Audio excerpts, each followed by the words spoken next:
اعوذ باللہ من الشیطان الرجیم بسم اللہ الرحمن الرحیم مجیب دعوت الداعی اذا دعان.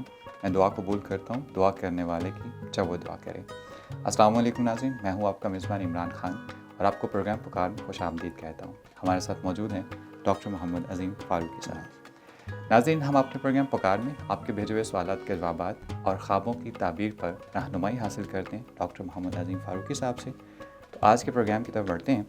تو ڈاکٹر صاحب، آج کا جو پہلا سوال ہماری ٹیم نے ہمارے لیے چنا ہے وہ ہمیں شاہد سلیم چودھری صاحب نے حافظ آباد سے بھیجا ہے. کہتے ہیں السلام علیکم ڈاکٹر صاحب. وعلیکم السلام رحمۃ اللہ. میں دنیا داری، کاروبار اور دوسرے معاملات میں اتنا دھنس چکا ہوں کہ نماز، روزہ اور دیگر امور خیر کے لیے دھیان ہی نہیں جاتا.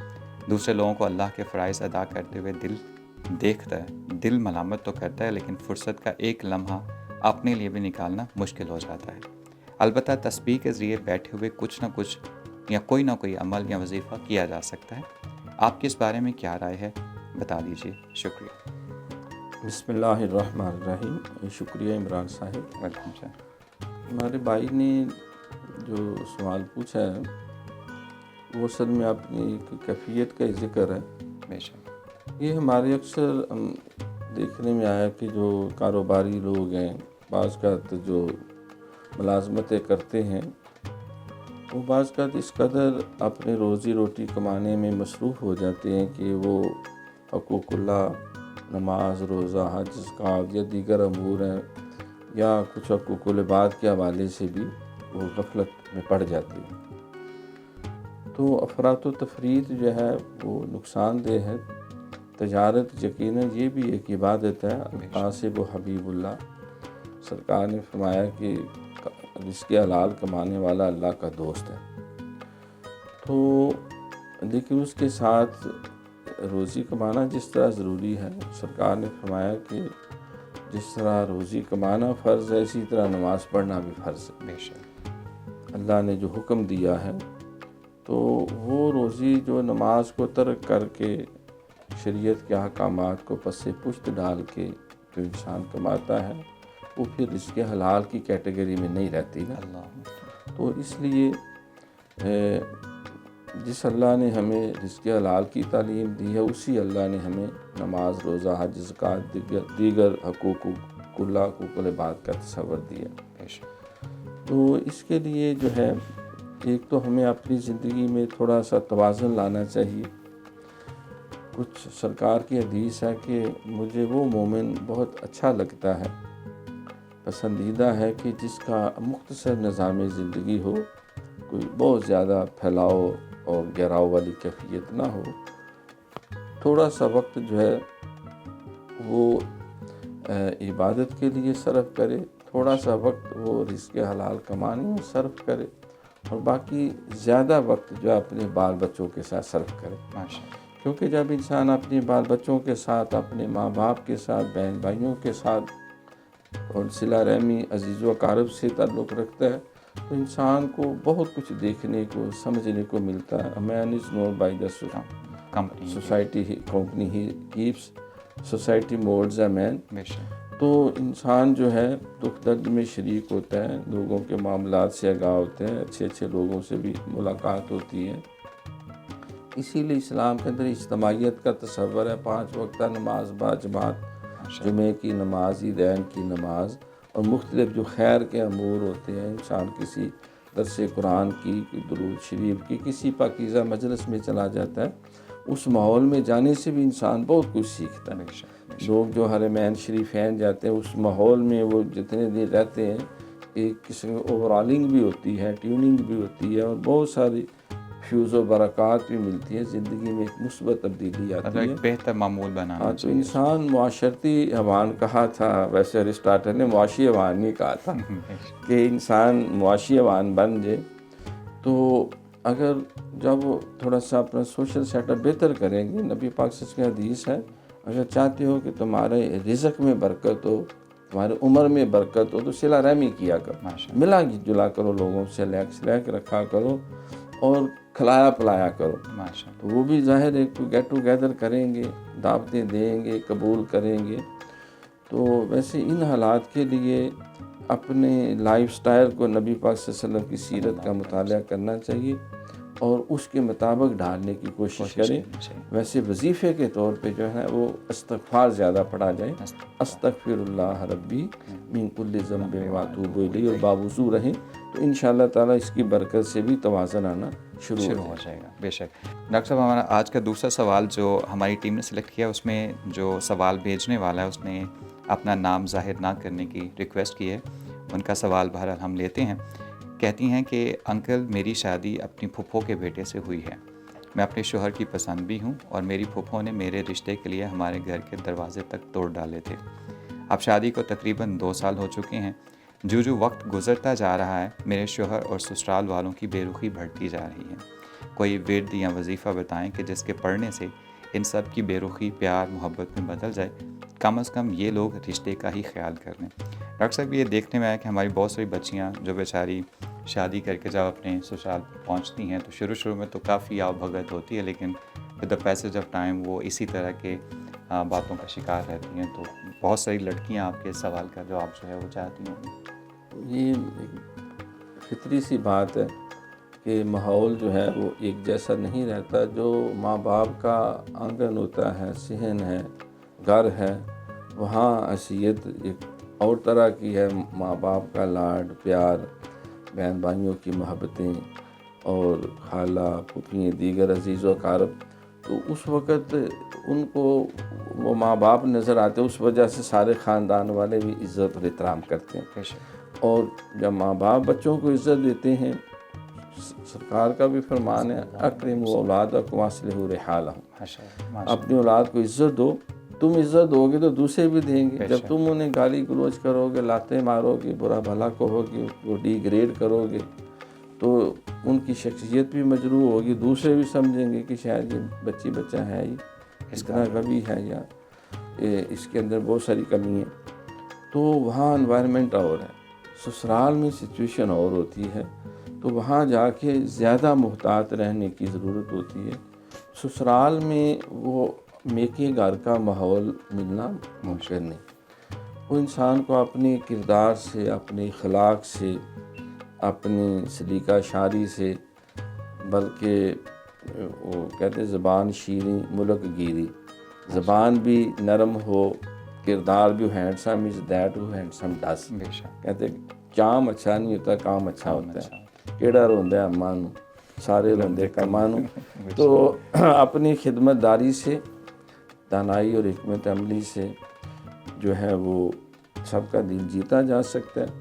سب سے بہترین وہی جو ہے وہ نرم زبان جو ہے. سرکار نے فرمایا کہ عاجزی اور انکساری میں زینت ہی زینت ہے. اور نرم کلام جو ہے، سپیک جینٹلی، ہم ایک پوئم بھی پڑھتے تھے، جو نرمی سے بولتے ہیں تو اللہ تعالیٰ بھی انہیں پسند کرتا ہے، مخلوق بھی پسند کرتی ہے. اور قرآن میں جو اونچا بولنے والا ان کو کہا کہ تو گدھے سے اونچا نہیں بول سکتا، تو اللہ نے اس کو ناپسند کیا.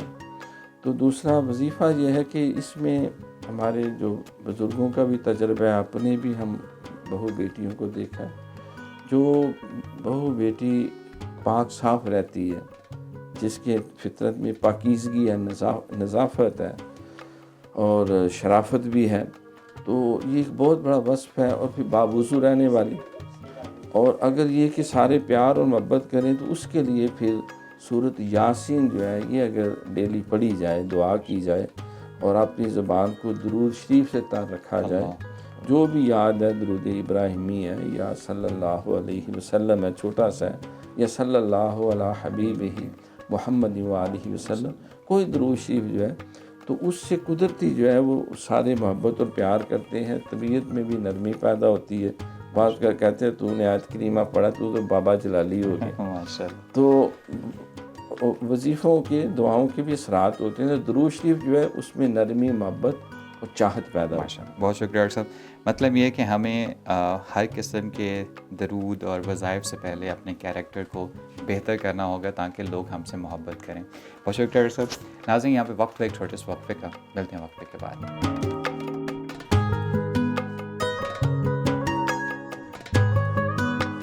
ناظرین، وقفے کے بعد آپ کو دوبارہ خوش آمدید کہتے ہیں. پروگرام کے سلسلے کو آگے بڑھاتے ہیں. ڈاکٹر صاحب، ہمارا دوسرا سیگمنٹ خوابوں کے بارے میں ہے، اور آج کی جو پہلی خواب ہے وہ ہمیں تاشفین سکندر صاحبہ سوابی سے ہمیں موصول ہوئی ہے. وہ کہتے ہیں کہ محترم جناب فاروقی صاحب، حضرت یوسف علیہ السلام نے شاہ مصر کو آنے والے خوابوں کی جو تعبیر بتائی تھی وہ بیان فرما دیجیے، اور فرمائیے کیا اس طرح کا خواب اگر عام آدمی کو آئے تو کیا اس کی تعبیر بھی ویسی ہی ہوگی جیسا کہ اس وقت کے بادشاہ نے دیکھا تھا؟ شکریہ. دیکھیے، خواب تعبیر الرؤیا جسے کہتے ہیں، خوابوں کی تعبیرات، یہ بڑا وسیع علم ہے. بے شک. اور یوسف علیہ السلام کے دور میں دو خاص خوابوں کا ذکر ہے. ایک تو مصر کا بادشاہ جو اسے آئی، پہلی دفعہ اس نے دیکھا کہ 7 موٹی تازی گائیاں ہیں جو دریائے نیل کے کناروں پہ گھاس چر رہی ہیں. پھر نیل خشک ہو گیا، اور پھر اس خشک دریائے نیل سے 7 لاگت گائیاں وہ ظاہر ہوئی، اور انہوں نے باہر نکلتے ہی جیسے وہ کانگڑی سی تھی، پہلے کمزور تھی، انہوں نے وہ موٹی تازی گائیوں پہ حملہ کر دیا اور 7 کو کھا گئے. پھر اگلے دن اس نے دیکھا کہ 7 ہرے بھرے گندم کے خوشے ہیں، اور کچھ دیر بعد وہ خشک خوشے جو ہیں 7 وہ ظاہر ہوتے ہیں، اور وہ ان خوشوں کو کھا جاتے ہیں جس کے جو ہرے بھرے ہوتے ہیں. تو اس کی تعبیر حضرت یوسف علیہ السلام نے یہ بتائی کہ پہلی خواب کی تعبیر یہ ہے کہ 7 سال فراوانی نعمت کے ہوں گے، خوب بارشیں ہوں گی، سرسبز و شاداب ماحول ہوگا. اور دوسری جو 7 لاغر اور کمزور گائیاں ہیں یا 7 خوشیں ہیں، پھر 7 سال مصر کو قحط سالی کے ہوں گی، بارشیں نہیں ہوں گی، آسمان بخیر ہو جائے گا، اور ہریالی اور سبزہ جو ہے وہ بھی نابود ہونا شروع ہو جائے گا. تو 7 سال پھر صبر کرنا پڑے گا. لہٰذا فراوانی نعمت کے 7 سالوں میں خوب کھیتی باڑی کرو، کاشتکاری کرو، اور غلہ اکٹھا کرو، جتنی ضرورت ہے کفایت شاری سے استعمال کرو، باقی ذخیرہ کر لو، اور اگلے 7 سالوں میں اس کو اپنے استعمال میں لیا تاکہ ہلاکت سے بچو. اور دوسری خواب جو ہے وہ جو بادشاہ کا ساقی تھا، اس کو مشروب دینے والا، اور اس کا جو باورچی تھا، نان بائی تھا، وہ تھے جو جیل میں زندان زویرہ میں جب آئے تو انہوں نے کہا میں نے خواب دیکھا. ایک نے کہا میں نے دیکھا کہ میں انگور نچوڑ کے تو وہ بادشاہ کو اس کا جوس جو ہے پلا رہا، یعنی جو اس کا شراب دار تھا.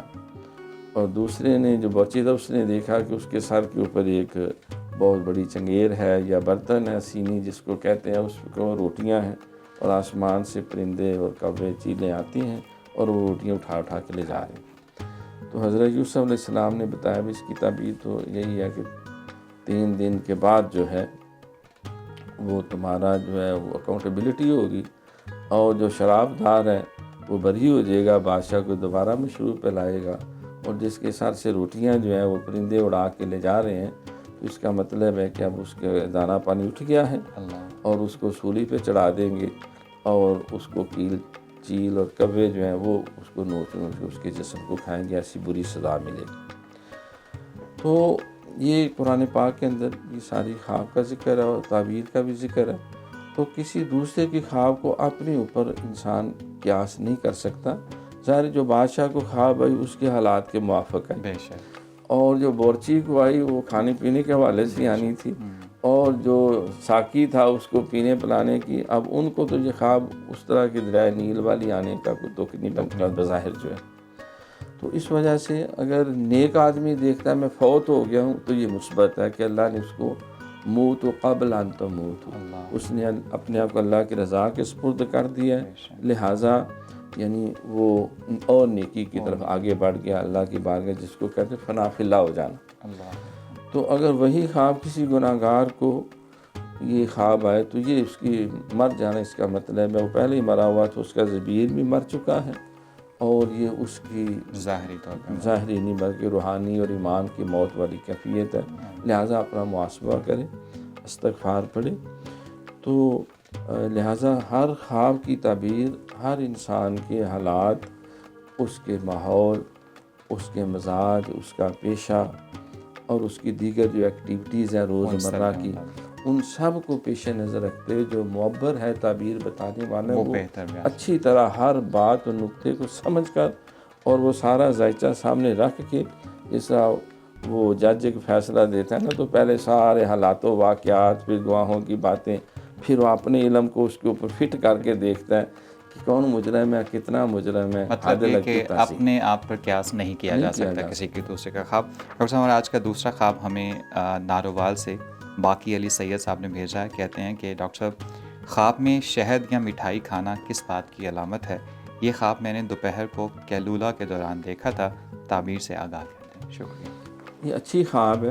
خواب کے اندر جو ہے وہ شہد تو قرآن پاک کے اندر اس کی بہت زیادہ تعریف ہمیں ملتی ہے، اور باقاعدہ شہد کی مکھی جو ہے اس کے اوپر بھی اللہ فرماتا ہے میں نے شہد کی مکھی کو ایک بات القاء کی، الہام کی اس کی طرف کہ تو پھلوں پھولوں کا رس چوس، اور چوس کا پھر جیسے کہ حدیث میں آتا ہے دروشی پڑھ، اور اس سے پھر جو ہے وہ میٹھا شہد جو ہے وہ تیار کر، جو مخلوق کے لیے شفا بھی ہے، رحمتیں ہیں، برکتیں ہیں اس میں.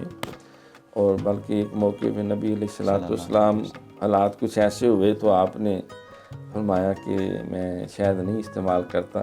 زوجہ محترمہ کے ساتھ ایسی بات ہوئی تو اللہ نے فوراً سورہ تحریم نازل کی کہ اے میرے نبی لما تحرم ما احل اللہ لک. آپ تو یہ شہد تو بہت ہی ایک مبارک چیز ہے جو میں نے آپ کے لیے، آپ کی امت کے لیے میں نے اس کو حلال کیا ہے، استعمال کی ہے، بڑے فائدے ہیں طبی بھی. تو لہٰذا آپ اس قسم کا کفارہ کر لیں اور شہد استعمال کیا کریں، اس میں سراپا برکتیں. اب اس پہ مفسرین ایک تو پہلو فقہی ہے کہ نبی پاک صلی اللہ علیہ وسلم نے اپنے لیے اس کو روک لیا تو ڈر تھا کہ امت بھی نہ روک لے. جس طرح بنی اسرائیل میں حضرت یعقوب علیہ السلام کو حکیم نے کہا کہ آپ اونٹ کا گوشت نہ کھایا کریں، اس سے آپ کو ریح کی درد ہوا پیدا ہوتی. تو آپ نے اپنے آپ کو طبی طور پہ روکا، کیونکہ آرام نہیں کیا، لیکن سارے یہودیوں نے اونٹ کے گوشت کو آرام کر لیا. تو اس لیے باقاعدہ تو حضور علیہ السلام نے جب اس کو کھانے سے رکنا تھا تو بے شک قرآن میں 100 اس کی تشریحات ہوتی، تعریفیں ہوتی، تو امت نے آقا کی محبت اور اتباع میں ہو سکتا ہے وہی صورت نہ ہو جاتی جو یہود نے کی تھی. اسی اللہ تعالیٰ نے پھر نبی صلی اللہ علیہ وسلم نے امت کو اس کو کھایا بھی، ترغیب بھی دی. تو شہد کھانا، گڑ کھانا، مٹھائی کھانا یہ کوئی ترقی ہونے کی، مال ملنے کی، عزت اور احترام ملنے کی، بالخصوص دنیاوی نعمتیں جو ہے اس میں فراوانی کی طرف اشارہ ہے. اور یہ بھی اس میں اشارہ ہے کہ جو آپ کاروبار، تجارت یا معاملات کر رہے ہیں ان کو جاری رکھیں، اس میں آپ کو عن قریب برکتیں ملیں گی، اور کرتے رہیں گے تو ملتی رہیں گی، کیونکہ یہ نعمت تو اللہ تعالیٰ کی طرف سے شہد جو ہے تو اس میں سراپا شفا ہے، اس میں برکت ہے. تو اس کو استعمال کرنا طبی طور پر بھی ثواب بھی ہے، سواد بھی ہے، اور اچھی صحت بھی ہے. بے شک. بہت شکریہ ڈاکٹر صاحب. جی باقی علی سید صاحب، جیسا کہ ڈاکٹر صاحب نے بتایا کہ شہد نہ صرف ایک شفا ہے بلکہ طبی طور پہ اس کے بہت سارے اور بھی فوائد ہیں، تو آپ اس کو ضرور استعمال کیجیے. ناظرین، یہاں پہ ہمارے آج کے پروگرام کا اختتام ہوتا ہے. ہم اپنے اگلے پروگرام میں آپ کے نئے سوالات اور نئے خوابوں کا انتظار کریں گے. آپ اپنے خواب اور اپنے سوالات ہمیں اسکرین پر نظر آنے والے تمام لنکس پر بھیج سکتے ہیں. تب تک کے لیے ہمیں اور ہماری ٹیم کو دیجیے اجازت. انشاءاللہ تعالی آپ سے پھر ملاقات ہوگی. اللہ حافظ.